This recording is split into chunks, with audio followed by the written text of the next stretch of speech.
As your hand touches the dim Adra, you feel the same cool, pricking sensation that you did when you touched the pillar near Port Mage. You concentrate on the pillar. The world around you swiftly falls away, leaving only the vast emptiness of the in-between. The Adra and a multitude of golden threads undulating off into the distance. For a second time, you gather the threads in your mind and bind them together, forming a solid tether that ripples out toward its distant anchor. Again, a crack sounds from the terminus. Your consciousness is violently pulled along the cord. You are prepared for the sensation this time, but are still disoriented when you come to a sudden stop. You find yourself standing behind a familiar Titanic statue as it trudges through invisible waters. Standing at Eothas' shoulder, your soul is dwarfed by the massive god's form. Energy pulses along the tether, each wave feeding the Adra's movements. He stops. His head cranes behind him, again accompanied by the sound of stone shearing and buckling. His eyes rest upon you. He does not reach for the cord, but considers you for a long span of silence before speaking. Your first attempt to contact me was brave. This second attempt, is it born out of desperation or something else? Why do you continue to follow me, Watcher of Cadnua? Though there is no change in his stone visage, there is a long pause before he speaks. That's a great challenge you've taken on. Why?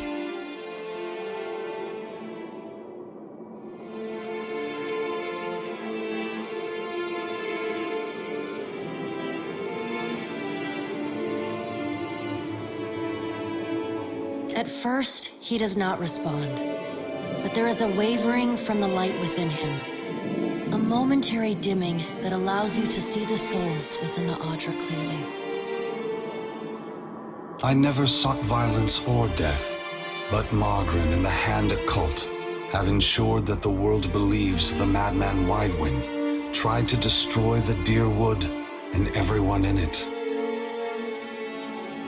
In truth, a war was what I desired, but not one of violence. I sought a war of conscience.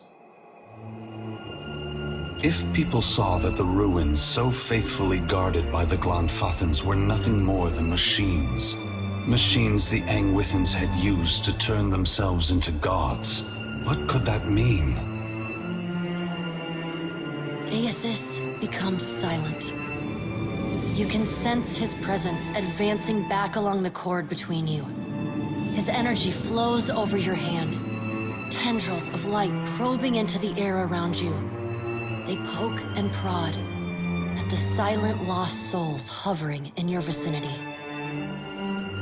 You are in a unique position.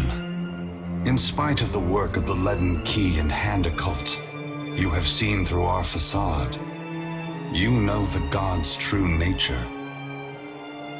Without the benefit of your knowledge, few mortals would be willing to accept the true history of their gods. After all, we weren't.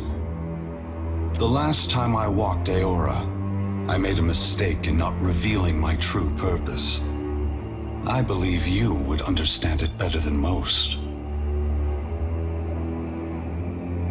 Yes, I will tell you. But this is not the time. As I take this body farther from the lighthouse, the tether grows weaker, and I have already tarried too long. Soon this link will unravel completely. If I have not reached my destination when that happens, I will need to pull more souls from your world.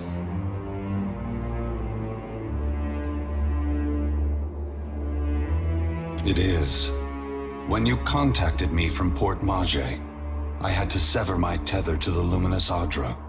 Without it, I lacked the strength to reach Hasongo. I pulled souls from the creatures of the ocean and from the people at Hasongo until I could reach the lighthouse. The soldiers in Naga there were no threat to me. I did not kill them out of malice, but simply to keep this body moving.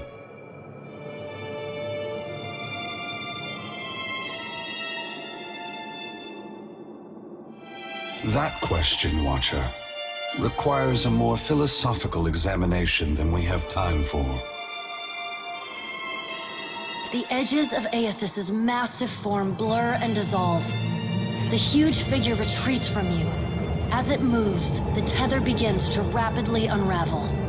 As Eothas speaks, his voice sounds garbled, fragmented, and distant.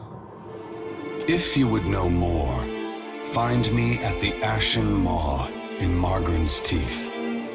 I must rest there before I begin my final work. When I leave that place, you will not be able to follow. Before I go, I should return some of this to you. I still have need of the great power of your soul, but I can spare you this portion. A pulse of energy moves back along the golden cord toward you. It feels familiar, comforting, even before it contacts you. The energy washes over you, flooding you with feelings and memories you had thought long forgotten until they settle back into the cracks of your soul. And then the tether and cord snap, Eothas' figure evaporating into dust that mingles with the endless gray expanse. Heat rushes over you, and the uncomfortable sensation of the Adra Pillar's presence cuts off. The gloom of the in-between is pierced by the light of the living world. You are back in the lighthouse, no longer dim. The luminous Adra beside you is filled with warmth and light.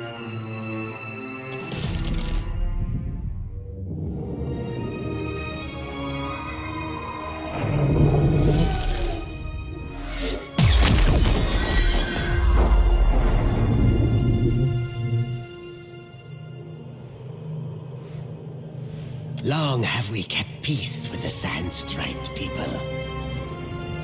But then, the foreign ones came and spread, killed our people, built their hives everywhere. Shodri, you attack every foreign ship you see. The Huana may not like us, but at least they speak to us. We were sure the Godwalker came to cast them out, that driving them away was a holy mission.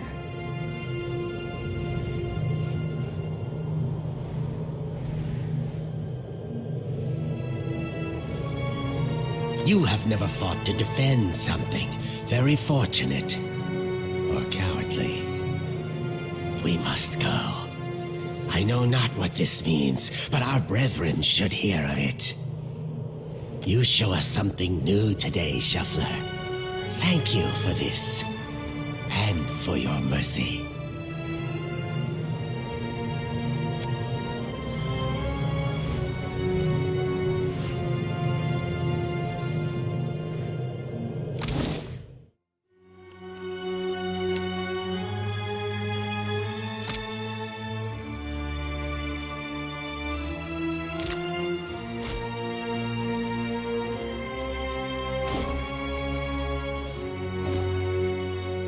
Agrasima, how you dote on me, Captain. Absolutely.